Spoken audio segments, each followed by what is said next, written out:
آپ کا پولیٹیکل سب سے بڑا اپوننٹ کون ہے؟ جیسے باقی کو تو کلیئر ہے نا کہ تحریک انصاف ہے پی ایم ایل این کی, پیپلز پارٹی بھی ساتھ ساتھ پی ایم ایل این کے ساتھ ہی ہے, آپ کو اپنا سب سے بڑا پولیٹیکل اپوننٹ کون لگتا ہے؟ P M L N. ہمارا اپوننٹ جو ہے نا وہ نظام ہے, اور جو اس نظام کو توقیت دے رہے ہیں, جو اس نظام کو رکھ کے چل رہے ہیں, جس نظام کے اندر آپ نوکری پیشہ لوگوں کا 50,000 کی لاکھ روپے کی نوکری والے کا ٹیکس ڈبل کرتے ہیں, دودھ پہ ٹیکس لگاتے ہیں, لیکن 30 کروڑ روپیہ آپ رکھ دیتے ہیں نئی گاڑیاں خریدنے کے لیے پریزیڈنسی کے لیے, آپ 600 ارب روپیہ 500 ارب روپیہ رکھ دیتے ہیں ایم این ایس کے اور ایم پی ایس کے پروجیکٹ کے لیے. ہماری لڑائی اس نظام سے ہے. اس کا فیس کون ہے؟ جس نظام سے کوئی فیس ہوگا نا پولیٹیکل, اس کی شکل ہوگی جو آپ جا کے لوگوں کو کہیں گے کہ یہ ذمہ دار ہے تمہارے. پچھلے 3 سالوں میں ساری پارٹیاں حکومت میں رہ چکی ہیں, اور مجھے آپ یہ بتائیے کہ کیا بے حسی نہیں تھی کہ آپ اسی بجٹ کے اندر جس میں آپ نے بچوں کے دودھ پہ ٹیکس لگا دیا, آپ جو ہے وہ خرچے بڑھا رہے ہیں. اور آپ بتائیے کہ کس پارٹی نے اب تک, کس سیاستدان نے اب تک عوام کی بات کری ہے ماں سوائے شاہد عباسی اور میرے؟ پیپلز پارٹی نے بھی نہ بات کی ہے, پیپلز پارٹی نے اگر مسلم لیگ سے نیگوشیٹ کیا تو پی ایچ ڈی بھی کیا ہے, نہ پی ٹی آئی نے بات کری ہے, وہ اپنے جھگڑوں کے اندر لگے ہوئے ہیں. تو عوام کی بات تو ہم ہی کر رہے ہیں, تو ہم کر رہے ہیں عوام کی بات. ہمارا کسی سے کوئی وہ نہیں ہے, کسی سے اختلاف نہیں ہے, ان دا سینس کہ ہماری کسی سے جنگ نہیں ہے. یہ ہمارے سیاسی مخالف ہیں, ہمارے دشمن نہیں ہیں. ابھی فار ایگزامپل امیڈیٹلی شہباز صاحب کی گورنمنٹ, شہباز صاحب انہوں نے کیا نا سب کچھ, تو وہ پہلے آپ کے پولیٹیکل وہ ہوں گے, یا نواز شریف صاحب بھی ہوں گے, کیونکہ اوبویسلی وہ اس پورے نظام کے اوپر.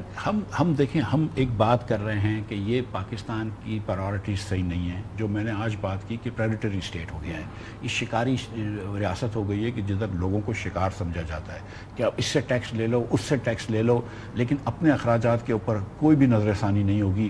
ہم صوبوں میں وافر بانٹیں گے تاکہ وہ خالی گوشت اسکولیں بناتے ہوں, جھوٹ میں کنال پلاننگ کراتے ہوں, شو پروجیکٹس کرتے ہوں. اس قسم کے ادارے, اس قسم کے ملک, اس قسم کی ریاست آگے نہیں بڑھ سکتی. آپ پستگی کا شکار ہو گئے, آپ افغانستان کے علاوہ ہر جنوبی ایشیا کے ملک سے پیچھے رہ گئے. خدا را آنکھیں کھولے اور اٹھیں.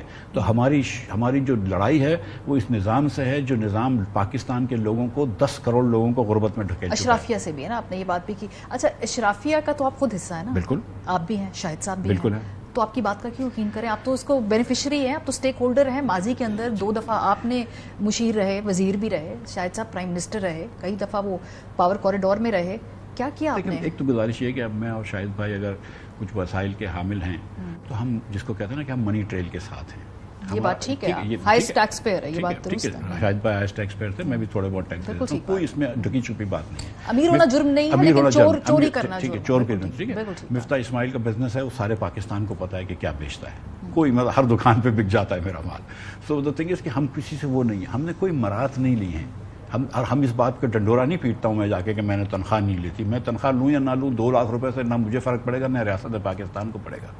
اگر میں غلط فیصلے کروں گا اس کا فرق پڑے گا. میں نے تو جا کے دکانداروں پر ٹیکس لگایا تھا, میں نے تو جا کے پہلی مرتبہ پراپرٹی کے اوپر ٹیکس کی بات کی تھی. ہم تو اس وقت بھی یہ بات کرتے تھے. میں جب 1% ایلیٹ کی بات تو 5 سال پہلے میں نے اسلام آباد کے اندر تقریر میں کی ہے, ٹیٹ ٹاک کے اندر, کہ یار یہ ایلیٹ ریپبلک ہے, اس میں صرف ایچ ایس این اسکول سے آدھے ججز آ جاتے ہیں, کراچی گرامر اسکول سے سارے پریزیڈنٹس آ جاتے ہیں بینکوں کے, یہ کیسے چل سکتا ہے ملک؟ لیکن یہ چلا, مطلب جو آپ کا فارمولا ہے نا, شاہد صاحب as a prime minister, you as a finance minister, تھوڑی ونڈو تھی الیکشن سے پہلے کی, آپ کا ورکنگ ٹیم تھی. کیا ریفارمز ہوا یا اس وقت کیا جو آپ ابھی بات کر رہے ہیں اس میں سے کچھ؟ 5 مہینے میں وزیر تھا, ہم نے اس کے اندر ایک کام کیا تھا کہ تنخواہ دار طبقے کے اوپر ٹیکس بڑھا دیا تھا. میکسیمم ٹیکس 15%, کم از کم ٹیکس 5%, بیچ کا ٹیکس 10%. ہم یہ سمجھتے تھے کہ تنخواہ دار طبقے اور بزنس انڈیویجول دونوں جو ہیں, ہم ٹیکس کی کمپلائنس بڑھا دیں گے اتنی اگر ان کا ٹیکس ریٹ کم کر دیں گے. آج بزنس کے انڈیویجولس کے اوپر 49.5% ٹیکس ہے. کیا یہ ریاست آپ کو وہ کچھ دیتی ہے کہ آپ کی آدھی تنخواہ لے جائے؟ یہ جو ہمارا سماجی کانٹریکٹ معاہدہ یا عمرانی معاہدہ جو ہمارا ہے, وہ ایک معاہدہ ون وے تو نہیں ہو سکتا نا, کہ آپ ٹیکس پر ٹیکس دیتے رہیں, کہ دودھ خرید رہے ہیں ٹیکس دے رہے ہیں, پینسل خرید رہے ہیں ٹیکس دے رہے ہیں, تنخواہ میں سے وہ آدھے 40% لے جاتا ہے تنخواہ دار طبقے کا, اور آپ کو کیا ملتا ہے؟ آپ پولیس کے اندر FIR کٹوا سکتے ہیں اس پاکستان میں بغیر پیسے دیے؟ آپ کے گھر کے سامنے سے کوڑا اٹھانے کے لیے کوئی آتا ہے؟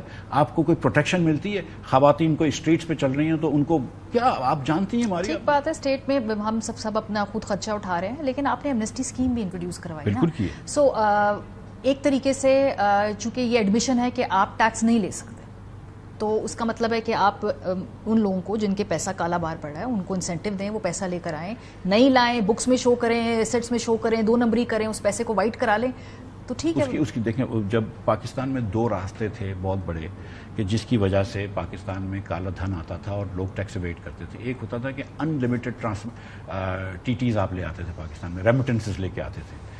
ہم نے ایک راستہ یہ, حالانکہ بہت سارے لوگ اس کی مخالفت تھی, لیکن ہم نے یہ راستہ بند کیا اس بجٹ میں کہ اب سے جو باہر پیسے ہوں گے وہ پاکستان میں لاؤ گے تو ٹیکس کروڑ روپے کے اوپر تو پاکستان میں ٹیکس اتھارٹی کو جواب دینا ہوگا. ہم چھوٹے ریمیٹنسز کو نہیں روکنا چاہتے ہیں. پر 3% نا 3-5% دینا تھا, کتنی پرسنٹ ہے؟ لیکن بہت کم دینا تھا. لیکن ایک مرتبہ اگر نہیں, آپ جب اس سے کیا تھا ٹیکس کی چوری ہو جاتی تھی کہ آپ پیسے کماتے تھے, باہر بھیجتے تھے, گھما کے لے آتے تھے.